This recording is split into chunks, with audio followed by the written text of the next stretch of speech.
ఇక డీటెయిల్స్ లోకి వెళ్తే 2 ఏళ్ల కూటమి ప్రభుత్వ పాలనతో కాకినాడ సిటీ నియోజకవర్గం ప్రగతి పథంలో పయనిస్తుందని, సంక్షేమం, అభివృద్ధి, సుపరిపాలనతో మౌలిక సదుపాయాల విస్తరణకు నిదర్శనంగా మారుతోందని కాకినాడ సిటీ ఎమ్మెల్యే వనమాడి కొండబాబు పేర్కొన్నారు. కాకినాడ నగరంలో నిర్వహించిన 2 ఏళ్ల పాలనపై నమ్మకం, అభివృద్ధి, సంక్షేమంపై నిర్వహించిన సభలో ఆయన మాట్లాడారు. స్థానిక సూర్యకళ మందిరం నందు సోమవారం అదనపు కమిషనర్ కేపీ సుధాకర్ అధ్యక్షతన రాష్ట్రంలో 2 ఏళ్ల పాలనపై నమ్మకం, అభివృద్ధి, సంక్షేమంపై సమావేశం నిర్వహించారు.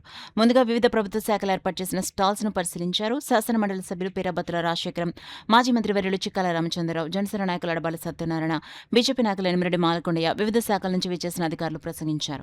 సభలో వివిధ శాఖలకు చెందిన అధికారులు తమ విభాగాల్లో చేపట్టిన అభివృద్ధి పనులను వివరించగా, పలు సంక్షేమ పథకాల లబ్ధిదారులు వేదికపైకొచ్చి తమ అనుభవాలు పంచుకున్నారు. ప్రభుత్వ పథకాల వల్ల తమ జీవితాల్లో వచ్చిన మార్పులు వివరించారు. ఈ సందర్భంగా కొండబాబు మాట్లాడుతూ 2 ఏళ్లలో కాకినాడ నగర నియోజకవర్గంలో అభివృద్ధి కార్యక్రమాల క్రింద 120.64 కోట్లు, సంక్షేమ పథకాల క్రింద 450.55 కోట్లు వెచ్చించామని, మొత్తం 591.19 కోట్లు ప్రజల సంక్షేమం, అభివృద్ధి కోసం ఖర్చు చేయడం జరిగిందని వివరించారు. ఎమ్మెల్సీ పేరాబత్తుల రాజశేఖర్, చిక్కాల రామచంద్రరావులు మాట్లాడుతూ కూటమి ప్రభుత్వం అమలు చేస్తున్న సంక్షేమ పథకాలు, అభివృద్ధి కార్యక్రమాలను ప్రజలకు వివరించారు. ప్రభుత్వం చేపడుతున్న ప్రజాహిత కార్యక్రమాలను చూసి ప్రతిపక్ష వైసీపీ నాయకులు అసత్య ప్రచారాలు చేస్తున్నారని విమర్శించారు. ప్రజలకు నేరుగా లబ్ధి చేకూరుతున్న పథకాలపై దుష్ప్రచారం చేయడం బాధాకరమన్నారు. ప్రభుత్వం చేసిన అభివృద్ధి, అమలు చేస్తున్న సంక్షేమ కార్యక్రమాలే కూటమి పాలనకు నిదర్శనమన్నారు. ప్రజలు వాస్తవాలను గుర్తించి ప్రతిపక్షాల తప్పుడు ప్రచారాలు నమ్మొద్దని పిలుపునిచ్చారు. ఈ కార్యక్రమంలో నగర అధ్యక్షులు మల్లిపూడి వీరు, పెరికి కార్పొరేషన్ రాష్ట్ర చైర్మన్ వనపర్తి బద్రి, గ్రంథి నారాయణరావు, బచ్చుశేఖర్, పల్వెల రవి, అనంతకుమార్, మల్లిపూడి నాగదీపిక, తుమ్మల సునీత, రమేష్, పంతాడి రాజు, ఎస్కే రహీం, ఏవిడి మెంటరావు, ఎన్డీఏ కూటమి శ్రేణులు, తెలుగుదేశం, జనసేన, బీజేపీ నాయకులు, పెద్ద ఎత్తున ప్రజలు, మహిళలు తదితరులు పాల్గొన్నారు.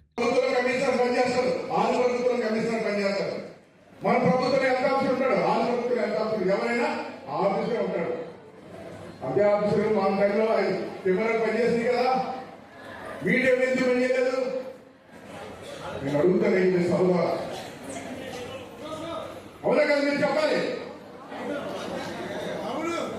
ప్రభుత్వం మారుతుంది, ఎమ్మెల్యేలు మారుతారు, కానీ అధికారులు ఆడే ఉంటారు సంగతి మీరు చెప్పాలి. అధికారులు చెప్పి చేయించుకోవాలి. ఎందుకు ఆ రోజు కెమెరాలని పనిచేస్తాయి? తన దగ్గర నువ్వే తర్వాత ఎందుకు పనిచేయలేదు? ఆలోచించారు కదా ఈ ప్రజల కోసం, ఆలోచించారు. అంతేకాని డంపింగ్ యార్డు, మనకున్న సచివాలయంలో డంపింగ్ యార్డు ఆ ప్రాంతంలో సర్పాని జంక్షన్ నుంచి మనం రోడ్ వేసుకుంటూ వచ్చాం. ఎక్కడ దాకా వచ్చిందండి? డైరీ ఫార్మ్ సెంటర్ కాబట్టి సంజయనగర్ దాకా వచ్చింది. 8.5 కిలోమీటర్ రోడ్ అండి అది. 8 కిలోమీటర్లు మనం వేసామండి. మన ప్రభుత్వంలో ఎలక్షన్ వచ్చింది, ఓడిపోయాం, అధికారం కోల్పోయాం. 1 కిలోమీటర్ వేయాలి కదండి. అక్కడి నుంచి 1 కిలోమీటర్ వేసేస్తే అలా రోడ్డు వెళ్ళిపోద్ది. జనాభా మంత్రి మీద ఇంట్లో వెళ్ళిపోతారు, జనం ఇంటికి 4కి వెళ్ళిపోతారు. అక్కడ 3,000 లారీలు ఉన్నాయి. ఎవరన్నా లారీ వాళ్ళు వచ్చారండి?